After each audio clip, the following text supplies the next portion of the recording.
Pardon the interruption, but I'm Mike Wilbon. I'm back from a day off, ready to deliver the show of my life, Tony. I'm Tony Kornheiser. Save it. We're on ESPN too. Save it. Oh, all right. I'll come back excited tomorrow. Oh, wait. It's over. This is it. Week's done. Saturday. If you came back I think I'm going to lose tomorrow, momentum by, we'd all be excited. The end of by August. Monday. Yeah, do the best you can, but don't strain. Welcome to PTI, boys and girls. In today's episode, Joe Burrow's injury, the Pac-12's future, and 5 good minutes on baseball's trade deadline with Buster Olney. But we begin today with Shohei Ohtani having perhaps the greatest doubleheader of all time yesterday. He threw a complete game, one-hit shutout against the Tigers in the first game and homered twice in the second game to push his major league leading total to 38. Newly acquired pitcher Lucas Giolito goes tonight for the Angels, who've won 8 of 9 and are within 3 games of the wild card held by Toronto at the moment. The Angels are at Toronto now for 3 games. So, Wilbon, are you now optimistic about the Angels' chances of making the playoffs? No. More hopeful. I mean, I'd like to see, normally I root for Toronto. I root for the places that I like, the cities in the world I like. That's how I root often, and I love Toronto, and I root for the Blue Jays. But I've been rooting for the Angels, Tony, because of Ohtani. And I, too, would like to see Ohtani in the playoffs. And so this time around, it's going to be interesting for me. But optimistic, that's the wrong word. No, more hopeful. They still got to get Mike Trout back in the lineup, Tony. He's out for what? Another 3 weeks at least. They got to get Trout back, and Trout's got to be Trout. I don't even know what the prognosis is for your boy Rendon. But they've won 8 of 9. I get it. I'm dealing with a situation here with the Cubs where they've won 6 in a row and 7 of 8. But these are still relatively small samples. They encourage you. You can feel better about it. But with the Angels, they haven't made the playoffs in so long. That's what they do. Their move is to collapse and not make the playoffs. They got to do a lot more winning and have Trout in the center of that lineup before I'm optimistic. So I have no idea if they're going to make it. I like what they're doing because it feels like they're all in at the moment. Trying. And the reason they're all in the moment is dictated by the fact that they have come to understand the only way to keep Ohtani is to try and make the playoffs and say to him, look, we are committed here. Stay with us. We are committed here. That doubleheader he had is unprecedented in the history of Major League Baseball. I mean, it's absolutely remarkable to have gone out and pitched and then gone and hit 2 home runs. Mike, he doesn't have to appear in the second game. He can sit in the dugout with an ice pack on his arm. And he goes out and he hits 2 home runs. That's like out of the natural. That's when Robert Redford takes the Wonder Boy bat and breaks all the lights. I mean, what he did was absolutely remarkable. I don't know if they're going to get there, but if Giolito wins tonight, that's a big deal, Mike, because then it's a good 2. sign. It is. And then they have momentum. Yeah. And then people start talking, as you are, about Trout coming back. And I hope they make it. I do. Well, then, Tony, if you get close, or even if you've passed Toronto, you got the possibility of the buyout market later in the summer. You can still do things to improve your ball club. And it's not just about making the playoffs this one time. Damn it, get better. You're a big franchise in a big market, and you got big money. And you got some big names on that team. Get better. Let me tell you this one thing. Be a good team. Let me tell you this one thing. It is impossible not to believe that Ohtani's performance yesterday wasn't as a direct result of him saying basically, thank you to the Angels for not trading me. Thank you for keeping your faith in me. Here's what I can do. I don't read anything into it other than this dude is just great. He's just great. Go see him. If he's somewhere near you and you can get to see, go see him. I don't know what it means. I don't know how he works or how constitutionally he is with motivation inwardly. But the dude is amazing. Let's move to the NFL and Joe Burrow. The Bengals quarterback seems to have escaped serious injury, after being carted out of practice yesterday with what is being labeled a calf strain. Coach Zach Taylor said today he expects Burrow to be sidelined, several weeks. Tony, but the question is whether he should even practice again until he gets the long-term contract extension he and his agent are currently negotiating. Yeah, I'm not normally one of those people who believes that players should trust management. I think that any gain players get is given grudgingly by management. I might make an exception here for a couple of little reasons, I guess. Burrow's an Ohio kid. He was publicly happy to play for Cincinnati. Been a long time since somebody was publicly happy to play for Cincinnati. He's already earned out. I mean, he got them to the Super Bowl. I think they would sign him, Mike, even if he has a torn Achilles, because I think they look at him as someone who's going to be their quarterback for the next 10 to 12 years. So again, that, I hate to use the word trust, but maybe in this particular, you don't want to do it. Maybe in this particular case, because I mean, look, the Bengals franchise, they've won a grand total of 10 playoff games in their entire history. And Burrow has won 5 of them, which is the equal of what Boomer Esiason and Ken Anderson won. That's all there are. That's all there are. So I think they keep him. Yeah, Tone, you make sense. You're taking the compassion, reasoned argument, but it's the NFL. The NFL, they don't care. Okay. They don't care. They get rid of people. They do. This is what they do. I mean, right down the line, almost every franchise. I'm sure if I was, local sports talk in whatever town, I could have somebody tell me about some player, maybe not as promising as Joe Burrow, but somebody close to that local team just said, said, get out of here. And so, no, I wouldn't trust him. Look, he's going to be out several weeks anyway. So negotiate the damn deal. If the Bengals, like you say, want him that badly, they don't have to see him back on the practice field with a strained calf. If they want him that badly, show that faith.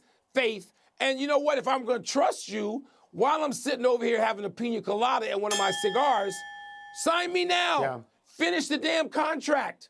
I don't know why they haven't signed him. I don't know why. I don't know if maybe he doesn't want to be there. That would surprise me. Oh, he wants I assume to be he there. wants to be there. Yeah. And he should have more money than Justin Herbert because he's accomplished more at the moment than Justin Herbert. So I expect to see him sign, but I don't know. Yesterday's college conference news was Colorado leaving the Pac-12 for the Big 12. Today's news is who might follow. The leading target for the Big 12 now seems to be Arizona. And this is what Arizona President Robert C. Robbins had to say about Arizona staying in the Pac-12, and I'm quoting here. All I keep saying is we're just waiting to get a TV deal, and then everyone has to evaluate the deal on its merits. I've been pretty steadfast in that stance, unquote. What about Arizona's your state? One of. It said the Big 12 is aiming at Arizona State as well. Do you see your Arizona schools sticking with the Pac-12? Not necessarily, but they don't have to go to the Big 12 either. I mean, the desert, meaning Arizona, is populated by my people. That would be Midwestern people. Chicagoans and cheeseheads and Minnesotans and Iowans. And that they populate the desert. The people in the desert know this. Arizona and Arizona State know this, understand that and who their constituents are and where they play well. So they could do either. Whichever, the Big Ten TV money is historically and now again, repeatedly, consistently, the best and biggest TV money. So if TV money is going to drive the decision, then the Big Ten is more impressive. That's the only place the Big Ten is more impressive than the SEC even. So they could go there, Tony. And the Big Ten has been making goo-goo eyes at Stanford and Cal too. So that may not be possible for the Arizona schools. But there's a lot in play here. And I just wouldn't presume that they'd be at the Big 12 or the Pac-12. I wouldn't presume anything.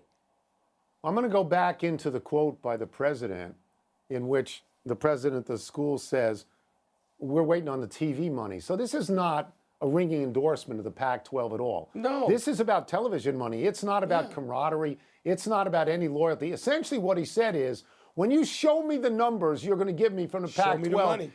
If it's not good enough, I'm getting out of here. And I think they would go to the Big 12 at that point. The Pac-12 has been devastated by losing USC and UCLA. Those are cornerstone schools in that conference. Losing Colorado, I don't think is that big a deal. But I was talking with Pat Forty today, and he said, wait a second, hold on. That's a Power 5 conference situation. Leaving one Power 5 for another. And the indication to me was that was weakness on the part of the Pac-12, that it was a psychological blow. I'm going to give you some other schools, Mike. Oregon and Washington. Maybe they're saying, what are we still doing here? You mentioned Stanford, the best academic and athletic institution in the country. They might just wake up one day and say, we want to go to the Big Ten or someplace else. At the moment, Mike, the Pac-12 is the Pac-9, okay? And the reason the Big 12 wants one school, Arizona, is because next year that would give them 14, not 13, would help scheduling. Let's take a break. Coming up, the Dodgers swing a trade with the White Sox for Lance Lynn and Joe Kelly. We're going to ask Buster Olney about it. We'll also ask him whether a 6-game winning streak that I referred to has turned my Cubbies from sellers into buyers. There's no conferences anymore. It's pretty soon there's going to be no conference. There's going to be one 64-team thing. A mega conference. Wow. I agree.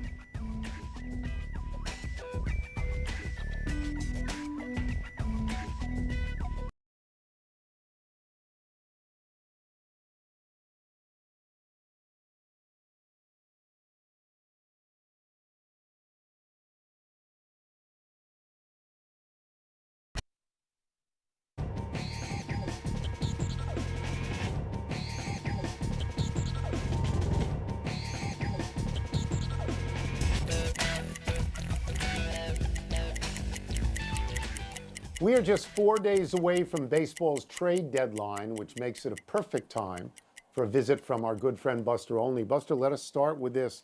The Dodgers this afternoon acquired Lance Lynn and Joe Kelly from the White Sox. How significant is that move?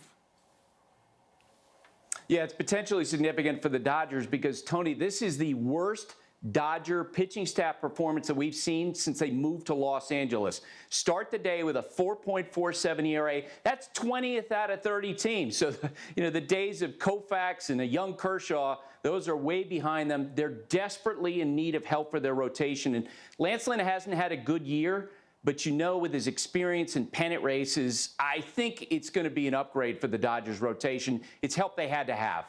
All right, Buster, let's move to the place I'm sitting right now, Chicago, where people are more excited about the Cubs than they've been in like 5 seasons. They weren't expecting this, as you well know, being at 500 and not all that far off the pace either of the division lead or the wild card chase. They thought they were going to be sellers. How surprising is it that they could be buyers? And would you, if you were making this decision, recommend that the Cubs buy? It's incredibly surprising because there are folks with other teams who were assuming at the beginning of July that Cody Bellinger would be the best position player available, that Marcus Stroman would be the best starting pitcher available. But instead, we've had this recent Cubs surge, and I reached out to a source who would have knowledge of what the Cubs are thinking today, and the response I got was firmly on the fence, right? This is the one time a year in baseball where small sample size can make a difference. So if you see the Cubs win a series this weekend, maybe that pushes them into being buyers. And we know this, they have a good pitching staff, the type of pitching staff I think that can win in October. Steele and Stroman, you got those guys at the top. Buy, buy, buy. I'm screaming all day. and Michael, everybody heard you on the loop screaming all day. Let's move to the San Diego Padres. A report by John Heyman that the Padres are actually listening to offers for Juan Soto, Blake Snell, and Josh Hader. Woo. Is it already time for them to give up on what they were building? Yeah, that's what A.J. Preller, their general manager, is going to decide this weekend. Just before I came on to tape with you guys, I was speaking with the general manager of another team, and he said that Preller is out in the marketplace assessing possible value on those guys in case he's ordered to sell when we get through the weekend. And let me tell you, if the Padres decide to market those guys, they would, in one fell swoop, would have the best position player available in Juan Soto. They would have the best starting pitcher available in Blake Snell with how well he's thrown this year. And they would have the best reliever available in Josh Hader. They would dominate the trade market talk in the last 48 hours very differently, in a very different way than they did last year. But boy, they would be at the center of all the action. They have been a very, very disappointing team. I'll mention the other very, very disappointing team, the Mets. They traded away their standout reliever, David Robertson. Is that a sign of bigger things to come? Are they going to dump people? Yeah, no doubt about it, Tony. That was the first of many moves you're going to see them make. At some point, they're going to trade Tommy Pham. Outfielder's having a good year. Mark Canha, maybe the Seattle Mariners buy into him. Brooks Raley, who got the save last night instead of Robertson, he may be traded. And, of course, everyone is wondering about Justin Verlander and Max Scherzer. A trade of either one of those future Hall of Famers would be incredibly complicated because they both have full no-trade clauses, and they make so much money. An average salary of $43 million for this year. Most of the time, the most aggressive contenders at the deadline will take on $2 to $5 million. Each of these guys make $14 million for the last 2 months of this season. So in all likelihood, they won't be traded. But you know, with Verlander throwing really well, teams that are trying to make a push will at least have that conversation with the Mets. Yeah, and it's not like he hasn't won a World Series recently and pitched. He's done great. Fun coming the Thank next you, few Buster, days. as always. Appreciate it, Buster. Thank you. Thanks, guys. Let's take one last break. Still to come, Dak Prescott makes a guarantee. And do we have a rare must-see prize fight this weekend? Used to have those all the time. Now we don't have them. Buster and I have in common the search for the best coffee ice cream in the country. Coffee I used to ice like cream. coffee ice cream when I was a kid. And I left Not it at now? about 15 years old, and I haven't revisited. You got me thinking.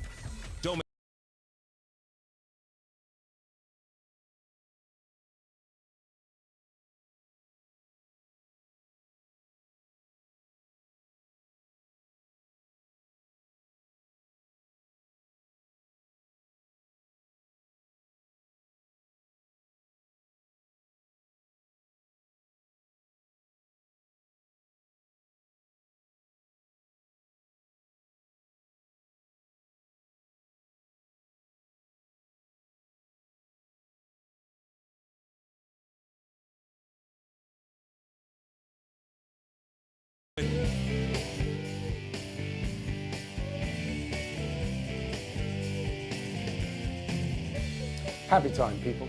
Happy 80th birthday, Bill Bradley. Not many people have second acts. Bradley was an All-American at Princeton and a Rhodes Scholar and a starter on the only 2 championships the New York Knicks ever produced. Then he became a 3-term United States Senator from New Jersey, and most recently, Bradley did a one-man stage show about his life entitled Rolling Along that will likely become a documentary. How many acts is that? At Princeton, Bradley was a subject of the John McPhee book, A Sense of Where You Are, one of the best sports biographies ever. I am partial to Bill Bradley. I watched him play so many times, marveled at his passing and shooting, and I remain convinced he should have been President of the United States. Wow. Tony Frazier, Monroe, Reed, Phil Jackson. I got to know to some extent the other gentlemen, and it's just an honor. And people talk about the greatest teams in terms of talent.